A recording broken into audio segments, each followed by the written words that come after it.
6월 23일 목요일입니다. 삶의 현장에서 우리가 함께 읽을 오늘 하루 말씀 시편 77장 10절에서 20절입니다. 또 내가 말하기를 이는 나의 잘못이라 지존자의 오른손의 해 곧 여호와의 일들을 기억하며 주께서 옛적에 행하신 기이한 일을 기억하리이다. 또 주의 모든 일을 작은 소리로 읊조리며 주의 행사를 낮은 소리로 되뇌이리이다. 하나님이여 주의 도는 극히 거룩하시오니 하나님과 같이 위대하신 신이 누구오니이까. 주는 기이한 일을 행하신 하나님이시라. 민족들 중에 주의 능력을 알리시고 주의 팔로 주의 백성 곧 야곱과 요셉의 자손을 속량하셨나이다. 셀라. 하나님이여 물들이 주를 보았나이다. 물들이 주를 보고 두려워하며 기품도 진동하였고 구름이 물을 쏟고 궁창이 소리를 내며 주의 화살도 날아갔나이다. 회오리 바람 중에 주의 우레소리가 있으며 번개가 세계를 비추며 땅이 흔들리고 움직였나이다. 주의 길이 바다에 있었고 주의 곧은 길이 큰 물에 있었으나 주의 발자취를 알 수 없었나이다.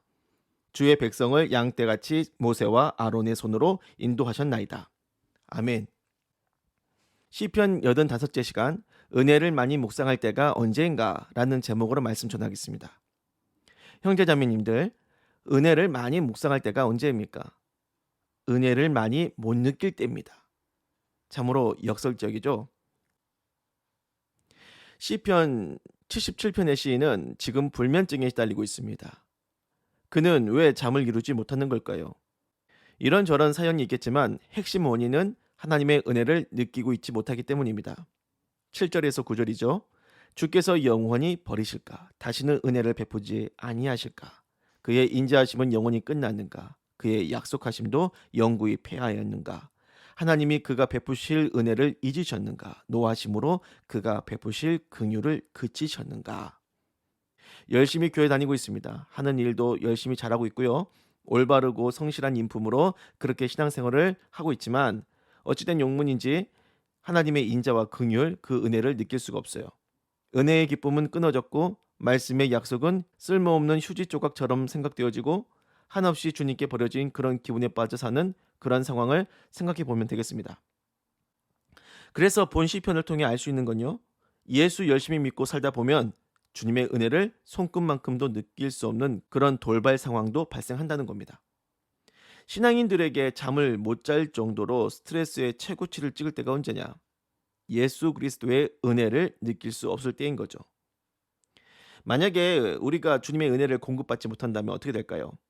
정말로 큰일이 나겠죠. 다윗이 울면서 하나님께 그것만은 하지 말아달라고 했던 게 뭐였습니까? 주의 성령을 거두지 마옵소서.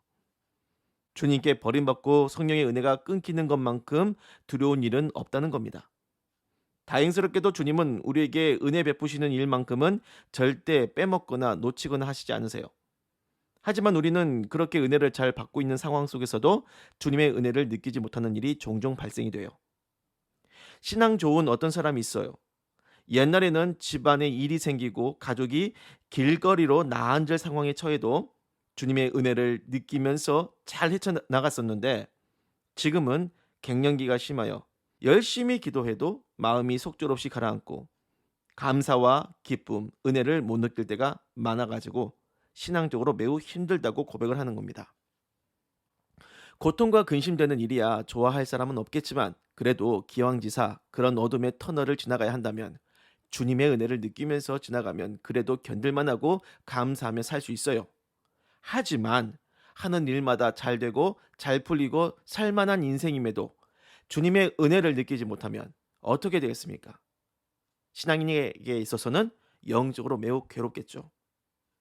여러분을 구원하신 예수 그리스도의 은혜, 지금까지 끊어진 적 없고 앞으로도 주님은 은혜 공급해 주시는 일에 대해서만큼은 최우선으로 신경 써주실 겁니다.